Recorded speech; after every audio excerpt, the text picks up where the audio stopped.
Hey, Mark. There we go. Hi. I'm going to try to see if today we have any level of cooperation with Facebook. I'm not making any promises, people. I'm not making any promises. There's 15 participants here. Yeah, it's already time. It's time, Mark. Hi, everyone. Can Oh, yeah. you hear me? Yeah. Oh, yeah, I totally can. Yeah. Let's see if anything happens. Girl of peace. Awesome. We'll see. I don't know.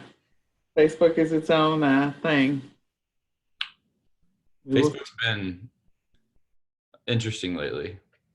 Yeah, and it's just okay, it stopped spinning. Okay, so I am glad that it stopped spinning. Um, Session. Okay. You know, it's its own beast. So I don't have any control over some of this. Do we ever? No, we don't. No, we don't. We just had an amazing session with Sam Cohen, and Good. it was amazing. I have so much. They called me, and we got a whole bunch of stuff to share with the group. So I like amazing. yeah, I think we might be live.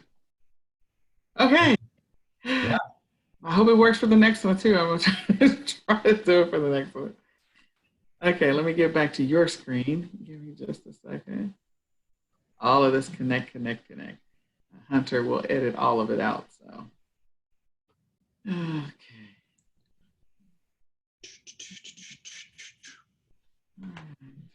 Well, I'm excited. I'm excited too. Is this the last day? This is the last day. Woo! And the challenge is the last day I have the most live sessions. So there you go. These are fun. Okay. They're good. So we're live. I'm going to let all of that magical stuff happen and hopefully we won't have any drag. Perfect. Okay. So I can't share my screen, so I'll do a little presentation. No. I can I gotta figure out. You can. I can share. I see the share button. Okay, all right, good. Okay. All right, well, let me take these glasses off because I have all this awesome glare. Okay. Before we get started, one of the funniest things in the world was Sam said, "How do I get my hair like yours?" I'm like, "I don't know. It has its own zip code, Sam." So Great, by the way. thank you. All right. So welcome to the eCom Seller Summit. And today's speaker, we have with us Mr. Mark Stern. So I have to tell you a little bit about Mark. When I made the decision that I was going to actually host a summit, I didn't know where to start. I didn't know what to do. And I would still say, I don't know what I'm doing. But the great thing was that I was able to find someone that had done summits before and knew how to launch them. So Sam was my guy, and I'm so grateful. Sorry, Sam. Mark, I have Sam on the brain because background. Sorry, Mark was my guy, and Mark and I connected, and I was able to sign up for his course, and he was able to give me all the tips and strategies on how to launch a summit. I am grateful for it. Despite any of the challenges that we've encountered with this summit, I'm glad that I had the opportunity to launch it, and I hope I'm able to do many more. I think that this platform is a great opportunity to bless people with information they otherwise would not possibly have access to because they have to go to a job or they have to take care of someone in the home or they're not able to get out because they have insane schedules. So I'm glad that you launched your program, and I will not steal any of your thunder, but I do want you to know that you're my guy. Right here. So without any further ado, I introduce you all to Mr. Mark Stern, the gentleman who helped me be able to host my very first eCom Seller Summit, and who is the, I won't say he's the brainchild of it, but he was the one that was able to take my vision and help me bring it to life. So thank you so much, Mark, for being you. I'm thrilled to be a part of this, and it's a real honor to be part of the summit too. So thank you. So go ahead and tell us a little bit about you, and then tell us a little bit about your topic today. Sure. So So I was the guy who like followed the path, and I was told as a kid, this is like the path to happiness and prosperity. And it was, you go to high school, graduate, you go to college, college is the dream job, back to go to grad school, got the grad degree, and then get the dream job after the grad degree, and basically the rest is history. You're going to be happy, married, dog, white picket fence. That was like the pathway to happiness. And I found myself in 2012 after I graduated business school with $165,000 in loans, this deep desire to be an entrepreneur. And I had just signed a 2-year minimum commitment with a consulting firm that by contract, I literally, anything I produced was owned by the firm. So to have the weight of like $165,000 worth of student loans, it felt like a big black cloud that was like just hanging over me. And it took me about 6 years till I finally got in a position to make the transition out of the corporate world. I love what I did. I worked for the world's largest consulting firm, Deloitte. It was an amazing experience, but it's very stifling if you have that inner entrepreneur in you, when you know that anything you produce, if I were to start a business, or if I were to speak in an event, everything would either have to get approved or by default would be owned by the firm unless you went through some pretty rigorous processes to get it cleared. So I left my corporate job in 2018, literally not even a year ago. It was May 2018. And I knew the first thing that I wanted to do was a virtual summit. And I'm so glad I did. And that's going to be the topic that we're going to talk about today, is really just the power of that platform to really ignite your brand. Help you increase influence pretty quickly. It's very powerful to generate content and just to be able to network with other influencers. It's just an incredible platform to get loud fast. So that is what we'll be talking about. All right. Well, I'm ready to get started. And then what I'm going to do at the end is kind of tie some of this because a lot of the stuff that he's going to be sharing is going to be beneficial and helpful to you just from an entrepreneur mindset, and which is something that Sam talked about in our previous session. If you didn't catch that, that's going to be available hopefully in the next hour. But the information that Mark is going to be sharing with us is really great for helping you to think through your business and to also help you with that entrepreneurial mindset about what are the things that you need to do in order to be successful in your business. So, yeah. All right, I'm going to do a share screen. Nicole, let me know if you can see it. I can. Let's make this big, and if it, hopefully it'll, there we go. Let's see if that works. Does that work? Full screen? Yep. Awesome. All right, I'm going to jump right on in. And hopefully this is about like 20 to 25 minutes worth of slides, but I want to give you guys just a lot of value about the power of virtual events. And one thing that you're going to hear me talk about is I talk about virtual events more than virtual summits. Really, they're one and the same. The biggest difference is I've done a lot of traditional summits where you have 25, 30 plus speakers. Mine actually had 41 speakers. But I also think that a very different, very, very powerful strategy is how do you do smaller but more frequent virtual summits, which I call virtual events, where you feature about 8 to 12 speakers and be very intentional with how you structure that content. So it could become not only a great lead gen tool and not only a great influence tool, but also the ability to extract information and provide value in a sense that people will go through your content and ascend up your value ladder to take your higher ticket calls to action. So for those of you, if you have any questions at any point, feel free just to drop them in. If you're in the Zoom room live, just drop them in the chat box and we will take care of those questions at the end of the session as well. But to jump right on in, what we're going to be talking about today, 3 core parts. I'm going to introduce you to virtual events and what they are. We're going to talk a little bit about virtual event strategy. And then I also like to just end on the 4 core audiences. And the reason that's important is if you're thinking about hosting your own virtual summit or virtual event, you really need to think about who those key players are that you need to engage, because it's a very different strategy that you'd want to activate across those different audiences. All right, so without further ado, we're going to jump right on into introduction to virtual events. What is a virtual event? The way that I define a virtual event is it's a collection of virtual sessions. They could be live or pre-recorded or a hybrid of the two, with experts or influencers that are delivered in a defined period of time. It centers around an overarching topic or theme with a clear call to action. So with the eCom Seller Summit, you can see that it is a defined period of time. There is a clear structure. This is all about launching and really scaling your eCom business. Lots of powerful tools and insights, but it's very intentional on what the topic matter is. When we talk about strategy, and we're going to delve a little bit deeper into each of these, on the right-hand side, there's a couple of different levers. And when I talk about levers, when you start to plan your virtual event, there's a lot of strategic decisions that you can make that kind of make up the composite of your event. Part of it is duration. How long is it? The number of influencers that you engage, the engagement tactics that you use, and then the frequency that you roll out your virtual event. So to bring those to life, the reason that this is very powerful is just seeing, this is probably one of the most powerful frameworks that I'm going to be introducing during this session today. But when you're thinking about putting together a virtual event, what I don't want to see people do is there's a lot of virtual summits out there that is just like a hodgepodge of information that is just really, there's no clear theme or connection. And it turns to be like 30 hours of content that is just really hard to get through because there's just not a clear journey.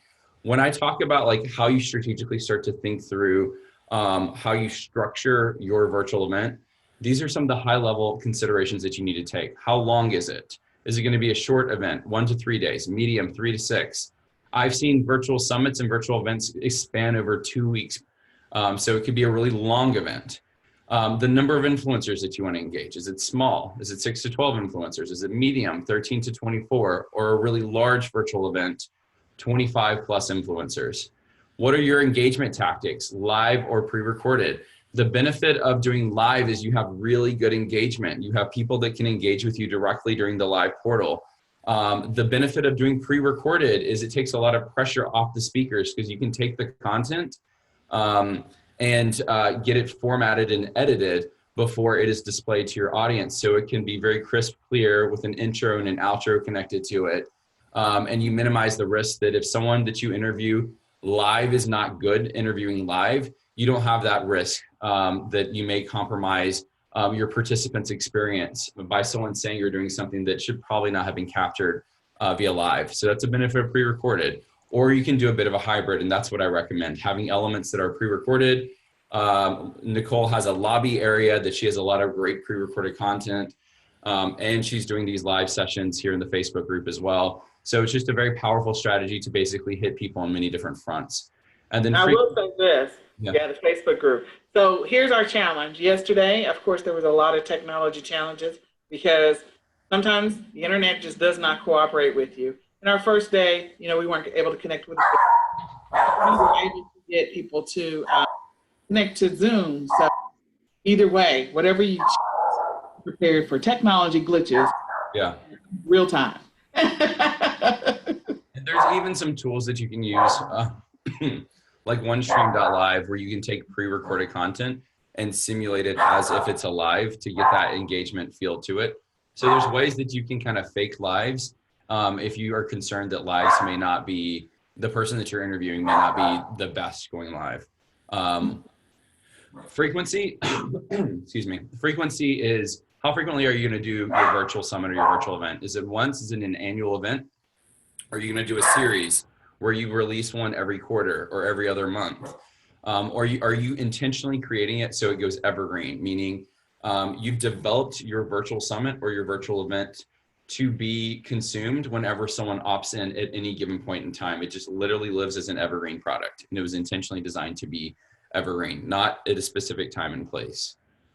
So very powerful framework. I'm happy to share this with your audience, Nicole, too, as you start to think about it. And I always get the question, will a virtual summit or virtual event work in my niche?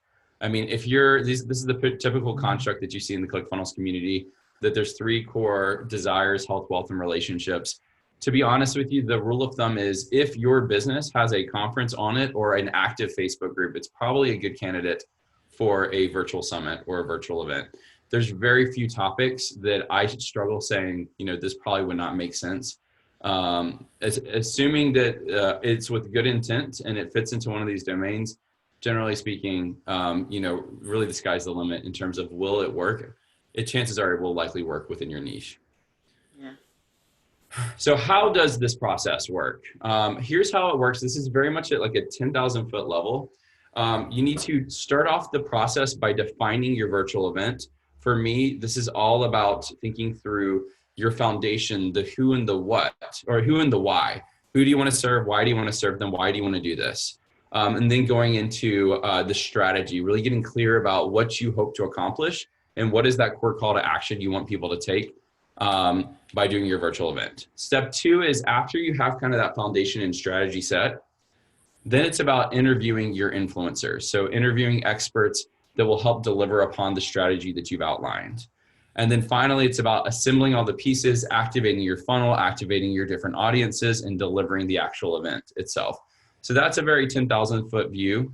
When we talk about the registration and the participant experience, this is what a lot of you experience with this virtual summit, is there's some type of landing page. It's a landing page that the ask is you get free access to this event in exchange for your email address. So the typical path that you'll see is that a participant shows up to your registration page. They will give you their email address in exchange for you giving them a ticket to the event while it's live. And then what that also does is it's going to trigger that participant in your funnel. Generally, the first call to action that happens is selling you on an all access pass, where you can usually get a slew of incredible bonuses, as well as like lifetime access to the recordings, MP3s, speaker cheat sheets and guides. So a whole composite of benefits by purchasing the all access pass. And for those who take the all access pass, there generally is an upsell of something that generally is like one of your core products that you want to upsell into. And then you may offer a downsell. Some people just cut it off at the all access pass, but it's a great opportunity to go to really hit people up and get them farther, to ascend them up your value ladder if you have the structure. I'm laughing a little bit because my dog, I apologize everyone. Can you guys hear her? Oh, of course we can. She only barks when I'm on live. That is the only time she barks. It's like she wants to be heard. So I have a little corgi, and right now that is exactly what she's doing. So my apologies. Let me close the door real quick. Otherwise, she will not make a peep. Oh, and now I closed the door. She just pushed the door open, and now she's going back to do it again. All right, so in addition to activating the funnel, it always triggers an email sequences as well. So just depending on where the participant is, you usually want to have a crafted series of emails to basically say, if you've not bought the all access pass, buy the all access pass. If you've not gotten the call to action, get the higher call to action. General layout and flow, and this is just an example. Oftentimes what you see is on the left-hand side, you may have as a host a whole series of speakers that you've interviewed. In that example, that's like 18 speakers that's on the left-hand side. But how these events generally roll out is on the first day of your virtual event, you may unlock a portion of those speakers while every other speaker remains in a vault. And if you want to get access to all speakers immediately, buy the all access pass. And then the next day and the following day, you can see that new sets of speakers get unlocked while the other sets of speakers remain locked. And then on the final day, you see the last trade-off of the last batch of speakers is unlocked while the other previous day speakers are locked in the vault. And if you buy the all access pass, then you are able to get access to all the content. And then what you generally see is the cart gets closed for a little while. And part of it is that urgency is created to say this is your last chance to buy the all access pass. If you don't buy it by this date, the price is going to double. So you create a lot of urgency. And then usually when the cart is closed, that Friday, usually surprise people with I heard from you. I know that you wanted to see a lot of the content that's no longer available. I'm going to give you one last shot to do so. So we're going to host this encore event where all the sessions are unlocked, but this is the last time that if you don't get the all access pass, you won't get access to all the bonuses and all the great content that we have for you. So this is kind of how the rollout and the experience for the participants often works. And at the very end of this week, you truly either, I've seen people close cart and say you can't get access to any of this content, and it's just literally not available until a later date and time, or other people double or triple the price and make it an evergreen platform. So why should you do one? There are so many reasons why that this is such a powerful platform.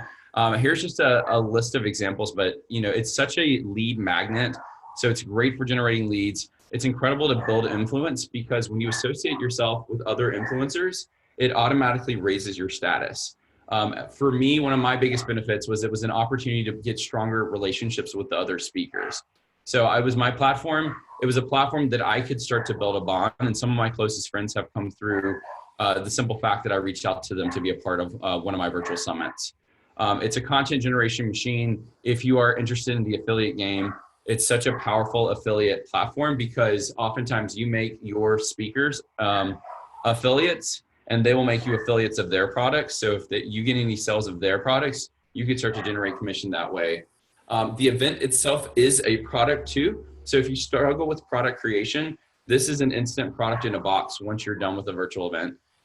It's great for finding your voice, publishing, and collecting insights. I did a lot of surveys to collect insights on my speakers or for my participants on what they wanted to see, what they liked and what they didn't like. And that's just invaluable data to start growing your business. And what I wanted to call out with this one is that I was in a place when I did my first virtual summit that no one knew who I was.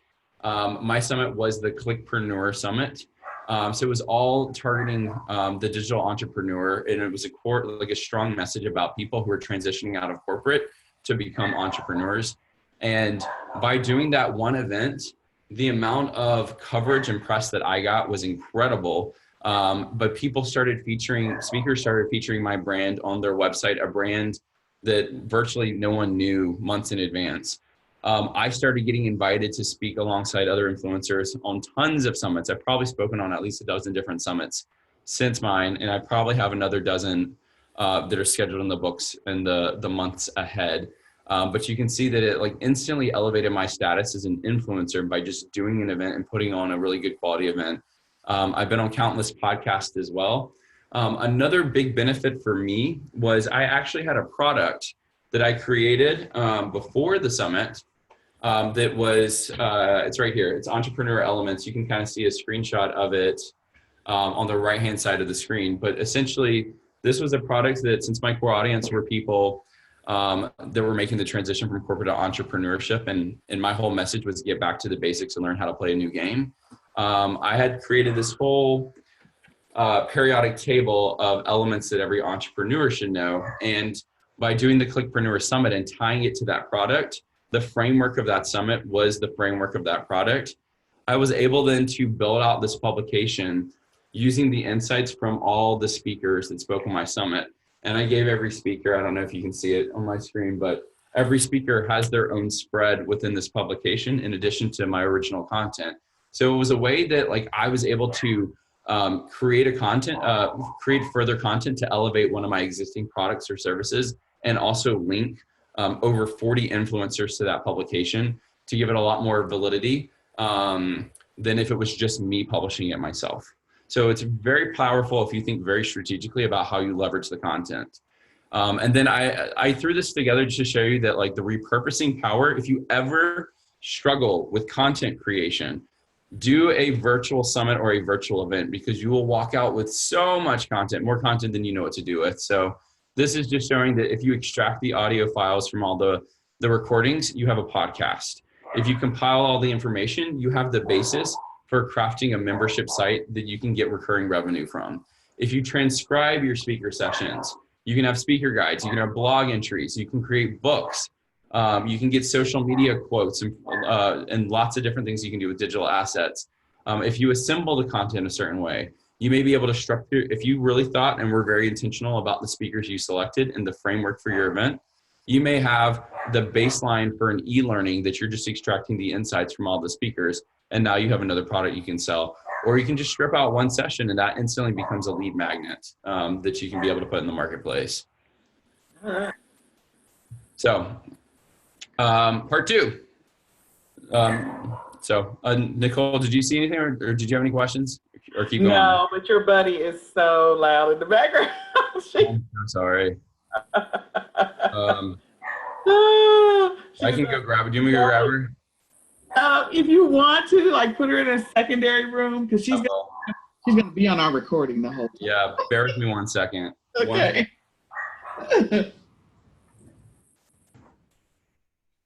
So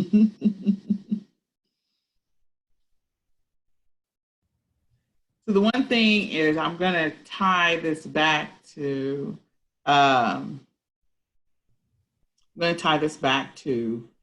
you can use this also in your e-commerce business. So I'll show you in just a second.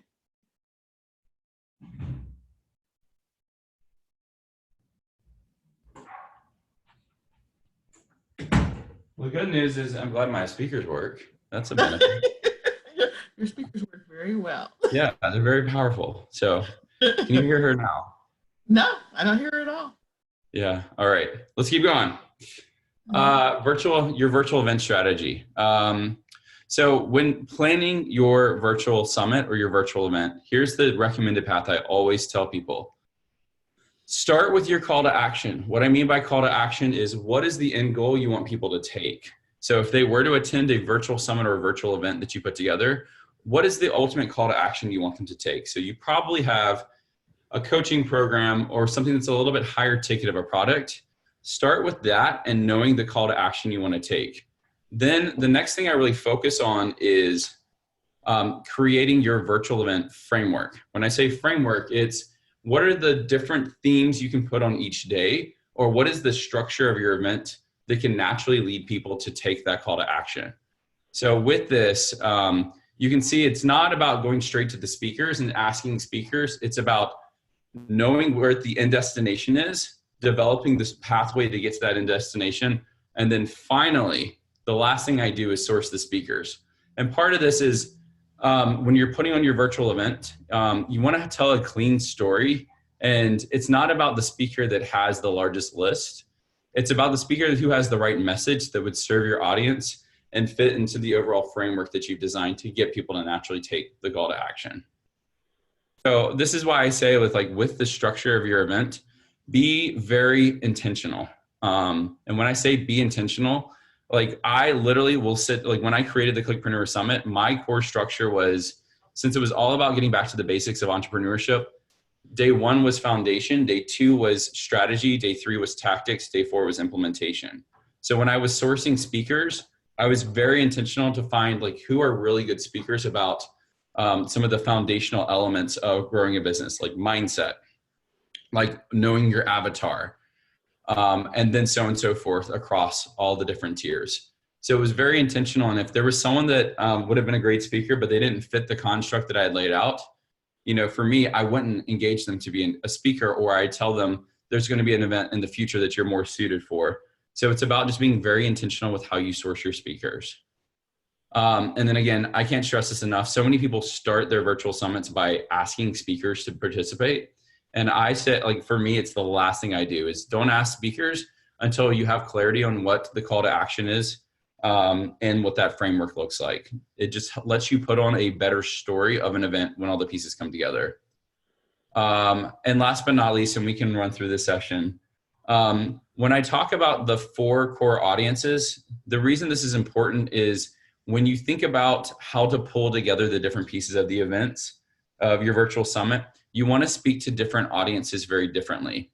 So the 4 core audiences are your speakers. These are the influencers that you engage and you interview.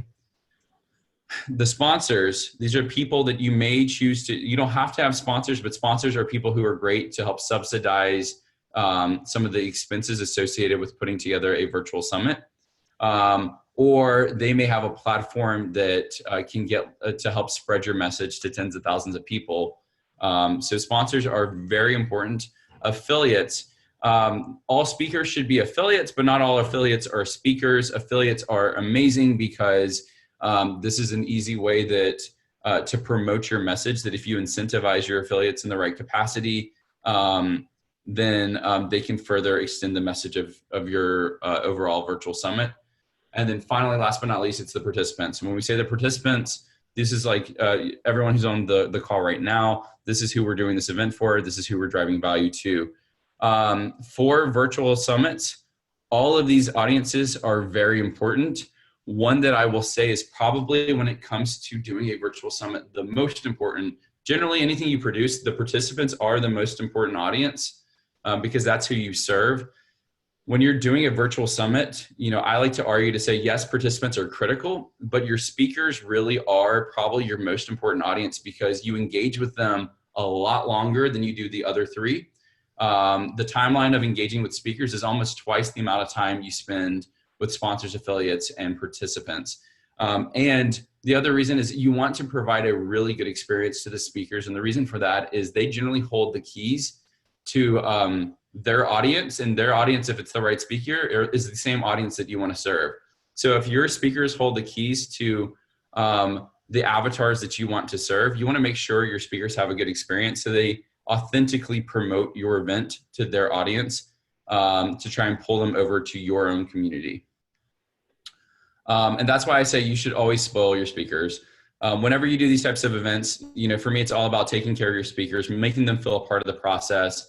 I like to remove the pressure and say, like, I can't force you to promote. Of course, I'd love for you to promote, but I really just want you to be an attractive character and provide value. And some of the things that I did, and I've seen other people do it as well, is I turned all my speakers into cartoons. So that's kind of what you see on the top level. Zeki, who did the Affiliate Ninja Summit, turned every one of his speakers into ninjas. One of the things I did to spoil the speakers is I feature them in the publication. So they each had their own spread. It further elevates them as an influencer because now they're in a publication that they're being called out as an influencer. And on the right-hand side, like simple things to do, like custom assets are really easy, custom digital marketing assets. When people see their face on things and their face next to other influencers, it's just an easy way for them to want to share out your content because A, you made it easy for them, and B, you're associating them with other influencers in this space. So it's giving them a lot of great attention as well. So this is just like simple steps of like, how can you spoil your influencers? Some people call it an influencer strategy. Some people call it Dream 100. But really make sure your speakers are having a good experience. So they're going to naturally want to promote your event. And for me, it really worked really well. When I did this, speakers started changing their profile pictures to their animated picture. So that created a lot of wait, what actions. So once one person started doing it, there was a snowball effect that all my speakers started changing their pictures and they started talking about the event. A lot of people started changing their background, their profile to have different indicators to promote the event. On the right-hand side, my speakers started interviewing other speakers before the event. I think there was about 25 interviews that took place of speakers interviewing speakers to promote the event because they were excited about it. But this is just different ways to drive a lot of organic traffic by just spoiling your speakers. The other audience, when we talk about sponsors, the key thing to note is there's two core sponsor strategies with that audience. You can get sponsors that pay to be a sponsor, meaning you create an opportunity for them to say, I have different tiers. You'll get different levels of being featured or different access as a result if you pay to be a sponsor. What happens generally though is if you're brand new to this space and you're new to doing a summit, getting paid sponsors can be hard, especially if you don't have a big list. So the other strategy is sponsors to promote. So what that means is you're not asking for money from sponsors to be a sponsor. You're asking for them to promote to their list in exchange for getting lots of brand recognition on your virtual summit or your virtual event. So those are two very different strategies. They both work pretty effectively. If you have a very large list, you're more likely to get paid sponsors. If you don't have a big list at all, you can still get paid sponsors. I've heard of people still getting paid sponsors, but like the promotional route is generally the route I recommend. That people are very willing, if they don't have to spend their own money, to send an email out to their list in exchange for different levels of sponsorship as well.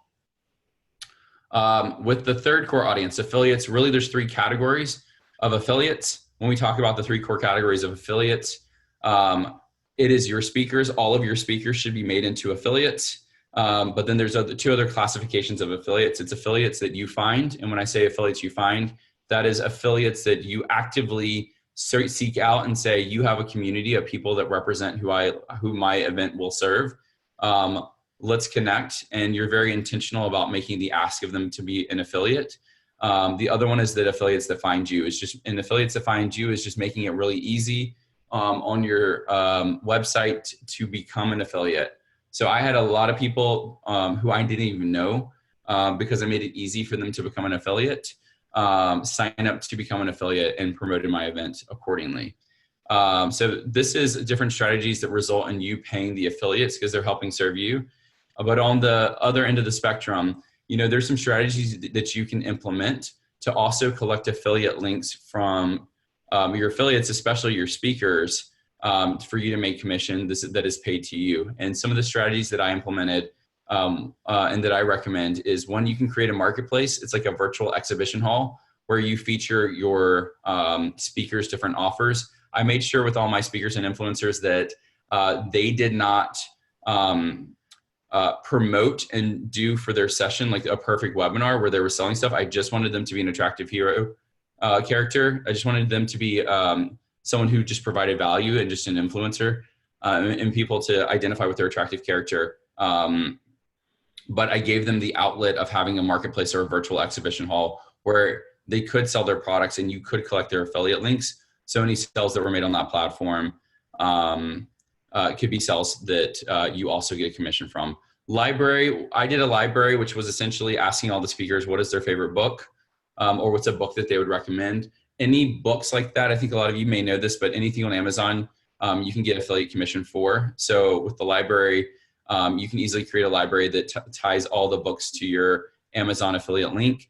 And on an evergreen platform, you can always create a marketplace of offers from your speakers that just lives in evergreen. So if anyone at any point in time ever buys from those outlets, you can also generate commission from it as well.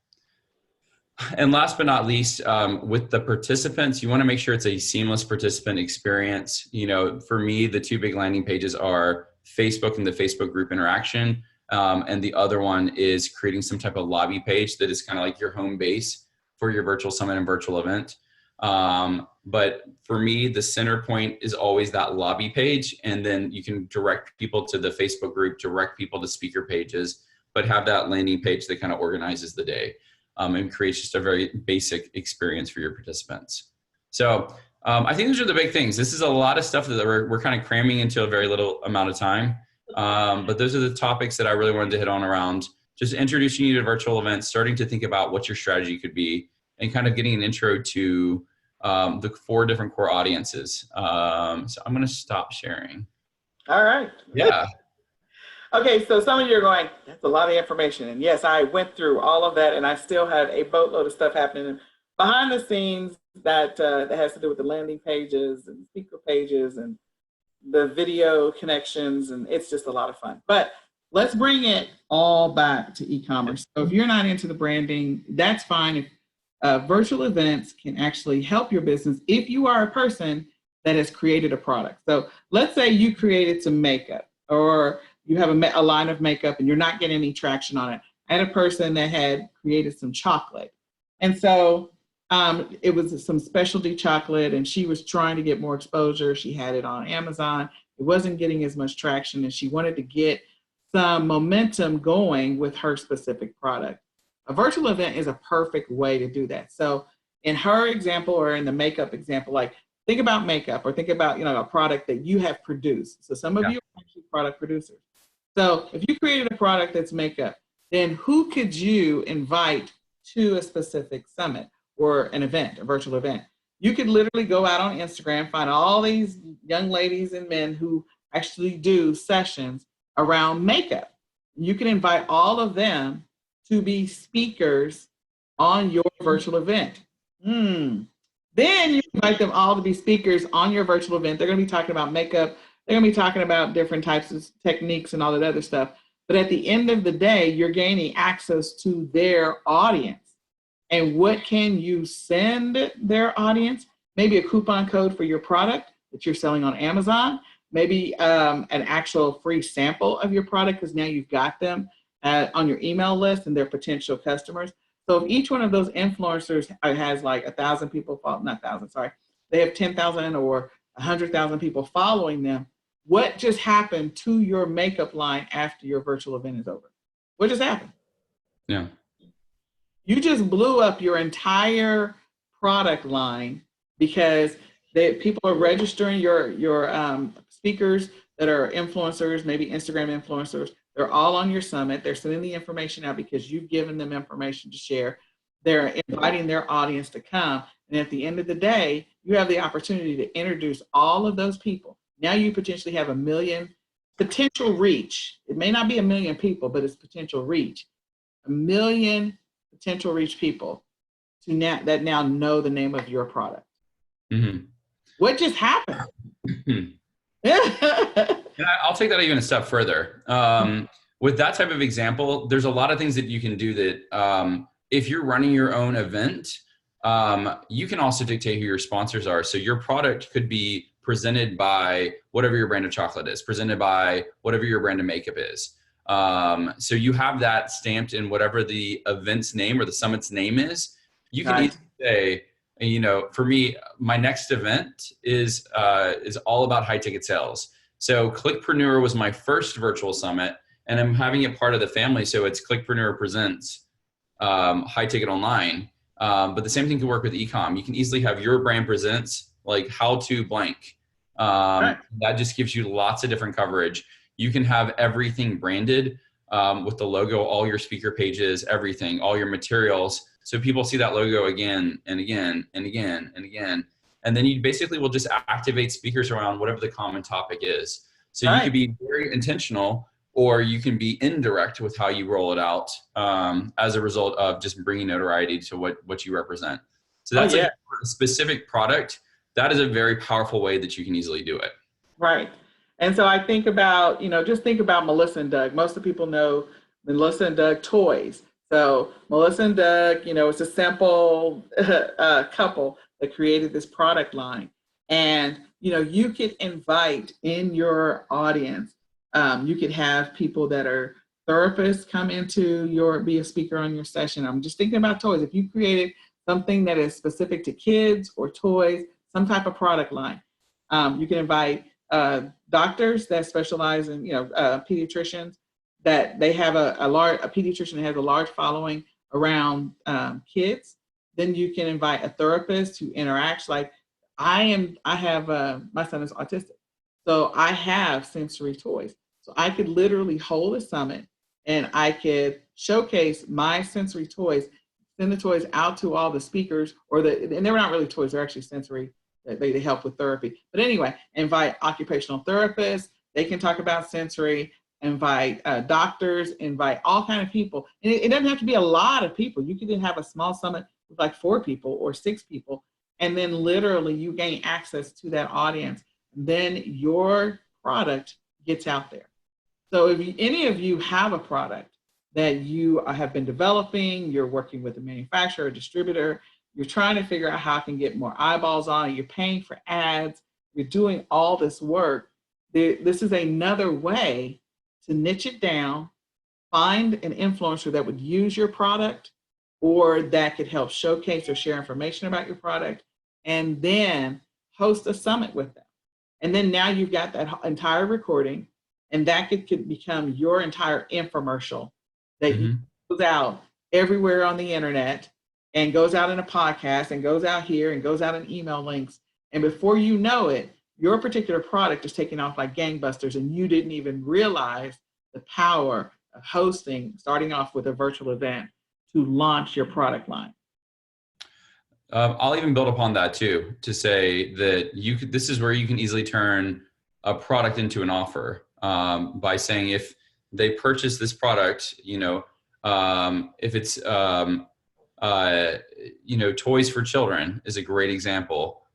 You may layer it as, if you buy this, you get free access to the series of recordings with different influencers on topics that are relevant to that product. So it could be intentional on the front end or even on the back end, to help sweeten that, to elevate the value of whatever you're offering. Yes.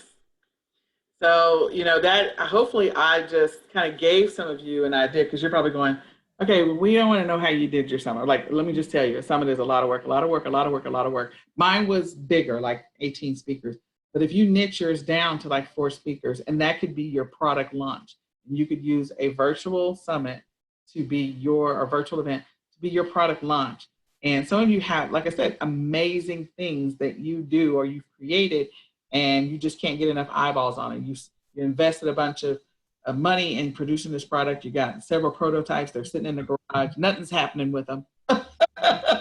You're frustrated, and this is your opportunity. Who are the people that has the audience that uses your product or could use your product or might be interested in your product? How can you take that, engage those people long term? Because again, you want to get the structure of your whole summit. All that structure has to be done first, and then start engaging that audience, so that way you have the opportunity to just literally blow up your product, especially before Q4. Like, this is the time to do something like that. So I'm hoping that it was helpful. I hope that you all see the power in it, for those of you that are creating products, for those of you that are, you've got a brand or you have an idea and you've been working on a prototype or you have an example or whatever, and you need to start building you need to start figuring out, how am I going to launch this product? How am I going to get people to see it? How am I going to get people to buy it? How do I get some traction on it? How do I get it to go viral? This is one way. Yeah. And I'll say it's one of the easiest ways to generate content.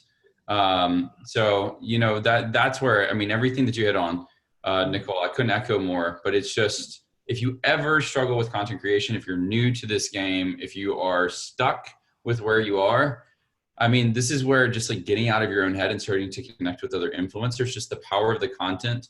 I can't even begin to tell you that, like, even my own story, how it's evolved because of engaging with other people. Yeah. I'll give one last example and then we'll wrap it up. And I thank you, Mark. Yeah. Apologies about the dog. That we are going to see, I think, a little bit. He actually started a whole fishing lure thing. And just the idea of using, like, there's a whole fishing community. That's a niche. People who love to go fishing, and maybe it's fly fishing. So maybe you have a little bitty prototype for a fly fishing product, and you don't know where you can find your audience for the buyers. So this guy went out, he found Instagram follow people who love fly fishing, and he reached out to those influencers. He reached out to influencers on YouTube that love fly fishing, so that he could have all of those people be part of his process.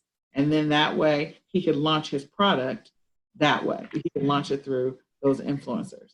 So he got those influencers to engage in creating content for him. So they created some content for his blog. Like, they would be contributors to his blog. So that maybe once a month, they would say something that had to do with fly fishing. And at the end of it, he would market his product. It's just amazing what you can do. It's just amazing. So someone said, Mark, can you talk about the ramp up, lead time, and leading up to executing, not the event, but just the ramp up? So I'm just going to say that he's going to talk, but I started working on this project actually in October. And it's crazy. I've been working on this behind the scenes. A lot of people didn't know what I was working on. And it's not just this. There's a whole nother thing that's behind this after this is over that I'm working on. But it's all around serving the e-commerce community, because I feel like it's a space that is not well served. As Sam has said and other people have said, lots of YouTube videos out there, and there are a lot of people talking about stuff, and some of the stuff that they talk about, it's not, some of it's not ethical, some of it's outdated. Some people are still subscribed to specific companies where, they haven't even updated their videos. And so it's like, there's a space to serve people and to help people be successful in e-commerce. And I wanted to help fill that void of space so that people could actually have success in e-commerce. Because again, Payless is closing. Victoria's Secret's closing down some of their stores. Everybody's closing down stores. Family Dollar, which is part of the Dollar Tree family, they're closing down their stores. So when you look at more and more people are buying online, and you have the opportunity to create a product that people can buy, you have an opportunity to increase the production or the profits on your own e-commerce business. Like the process is endless how much money you could potentially make in the e-commerce space if you have the right information. And so that was my whole objective. But go ahead. Talk about First time out of the gates, I would say give yourself 90 days. The thing that I will say is the biggest time saver you can do is that first step out of those 90 days is get crystal clear on your foundation, which is the why do you want to do this? Who is your ideal avatar? What are their pain points? And why do you want to serve them? I know too many people who have like spent that time creating something that ended up being an audience that they didn't want to serve, but then now they're established as an influencer in that space. So if you spend the first part of that 90 days really getting crystal clear, by the time you get to that speaker engagement part, you have your foundation, you have your strategy. When you engage with speakers, you can speak confidently about what the event is and have every like core detail kind of mapped out, including all your core timeline anchors. So part of why I'd say 90 is just you also want to give yourself the buffer that if this is the first time you're doing this, it's better not to accelerate it. It's better to give yourself a little bit of flexibility and timing. If you do my model with it, which is about 8 to 12 speakers, you should have plenty of time to even refine and elevate the content. But the first time out, like you're building your own email sequences, you're building your funnels. By the time you've executed this event, when it comes to the second time, you may be able to do it in as little as 60 days. That's what I'm doing right now is that, I'm pulling together high ticket online in about a 60-day period, but it's because my funnel structure is done.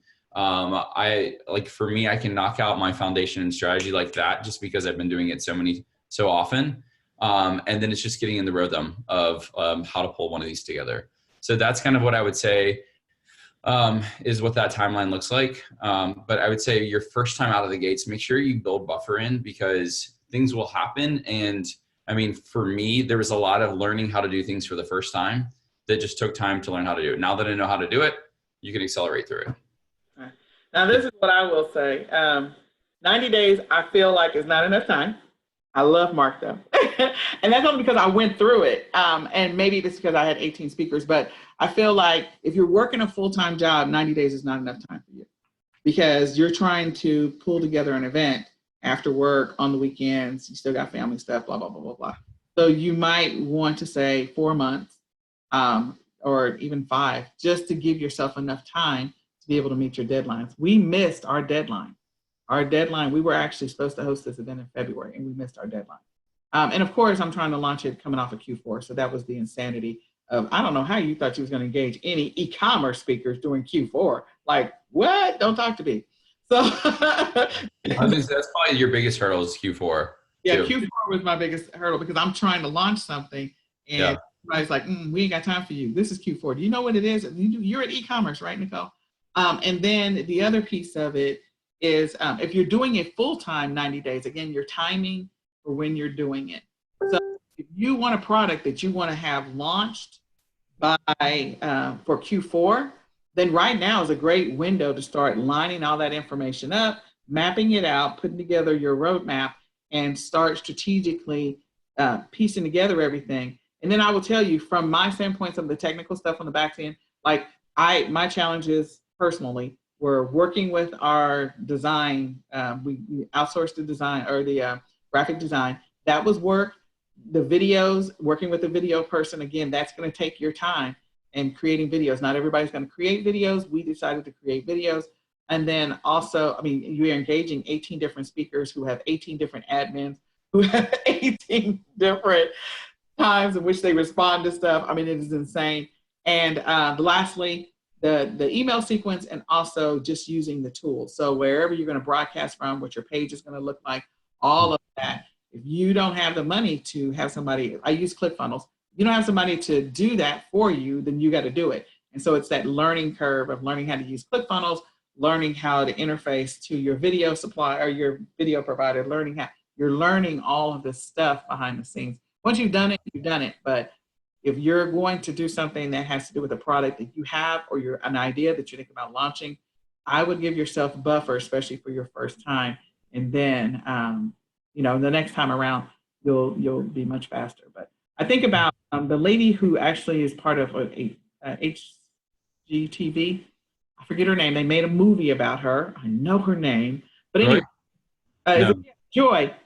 And she was the creator of like the mop and some other stuff. She's amazing. And so just think about the power of like HGTV now, but think about the power of connecting with people in the space that your product would serve, help, or could use and solves a problem. And, Yeah. and what that could do to the launch of your business. Like some of you, you have some amazing ideas. You have some amazing products you created. So I would say go for it. This is a great way to get some traction on your product, especially for Q4. Yeah, and I will say that the other thing of this is that, this is not something I'd recommend that you go out and do all alone and by yourself. I actually found it to be more cost effective, really finding people. I had a lot of people that were helping me out overseas, Upwork, Freelancer, become your best friends. And honestly, you can find people that can do video editing for a fraction of the cost, $5 to $8 an hour. And still pull together something that looks really incredible. There's another platform that I introduced Nicole to called GenM. That is another one that there's a database of like 20,000 people who are looking for apprenticeships. And it's like a one set fee of $150. And that will get you access to GenM .co. So I think that's it, GenM.co. But for $150, that buys you one credit. What one credit gives you is an apprentice for 12 weeks, 10 hours a week, that is specializing in the digital marketing space. So this is where I'd say like I did have people helping me out. We did the Clickpreneur Summit probably in about a 75-day period, so a little under 90 days. And that had 41 speakers and 41 edited videos and 41 speaker pages. So imagine that like I was doing fine, but that was a very full-time focus for me. Oh yeah. This week. And for me, that was like one of those that like I learned a lot. I could not have done that in a shorter amount of time.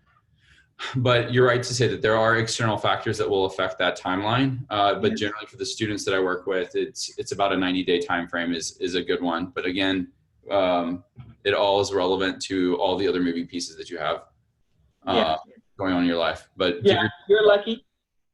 Like no kids, so you're lucky. Well, you heard my kid. My kid was chatting the whole first half of this interview. Yes, they were. Yes. So, and we will make sure there's a GenM link. There's a lot of communications and things that'll be available to be able to go and engage them. But just all of the moving parts on it. We were lucky. I will tell you one little tip on video. I got a high schooler. And he's awesome. I told Mark and I told Chad, I got a high schooler and he's in video editing. And so it's been amazing to work with him. He's the guy who's rolled out all of these videos that you've seen. And I think Mark was like blown away, like a high school? Like, yes, a high schooler. Part of it is because I tried to edit one of my videos. This is when I had 41 videos for the summit. Because I was like, I'm going to do all my video editing. And it literally took me like 2 hours to, I think, edit, not even 5 minutes, because I had no idea what I was doing. So finally I was just like, and then I found someone that, I mean, literally on Upwork was like $7 or $8 an hour and like knocked him out like this. And I'm just like, I just. Now, I don't want you to, let me just tell you this, and then we're going to wrap up. I don't want you to think that hiring any of these services is going to be that easy. It is not that easy. It is not. Yeah, those tactics. It's going to be one of those things that's like this. What's going to happen is the first person that I hired from GenM was not anyway. They were a problem, and they were part of the reason why the launch didn't start some of the time it's supposed to, because you're handing out assignments to people to do different things. You have to work with those people behind the scenes to make sure this person does your graphics and this person does this, and no, go make these changes and go do this. And you have all of these moving parts around you, and you have to engage all of these different people. So it's a challenge in and of itself.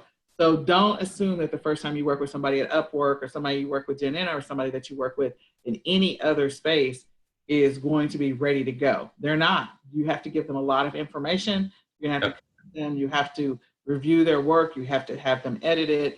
And even if they're doing your pages or whatever, it's a lot of work. So there's going to be a lot of significant engagement, including your email swipe. Like if you're outsourcing pieces of your email swipe and making sure that things get connected.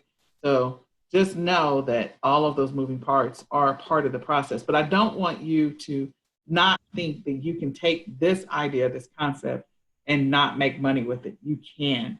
Like I said, I have Sensory Toys, Tony and Nick's brand. And so this is a great way for me to launch my product line with Tony and Nick's using a virtual event and engaging who's going to use it, engaging, having an influencer that's a big mom. So there's a lot of moms that are out on Instagram. There's a lot of moms that are on YouTube and Facebook, engaging that mom and saying, hey, I'm going to send you some of my toys. I'd like for you to be on my summit, or my virtual event, engaging a physical therapist, an occupational therapist, and a doctor, so that when it launches, it's like, this is completely bananas. You got X number of sales very quickly. How did you do that? So, yeah, just saying, it's possible. So thank you, Mark. Well, congratulations to you. This is incredible. It's fun to see all this come together. And I know you're going to have many more to come too. So. Oh, yeah, I got a lot. Yeah, really excited. I'm really excited too. I hope this was a blessing to everybody. Let me check Facebook, see if there's any questions. Again, that too. Probably have to reboot or something. I don't see anything on Facebook. I see that we have 6 viewers. Hey guys who are watching from Facebook. But yeah, I don't see I just see awesome, this is cool, and hey. Hey. Okay.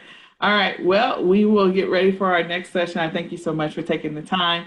I hope this information was helpful. I hope you see the vision, how some of you who want to scale your business in 2019, you can use this technique and this strategy to make money. Yeah. Thank you, Mark. Thanks, Nicole. Oh, see the phone. Bye. Bye, everyone.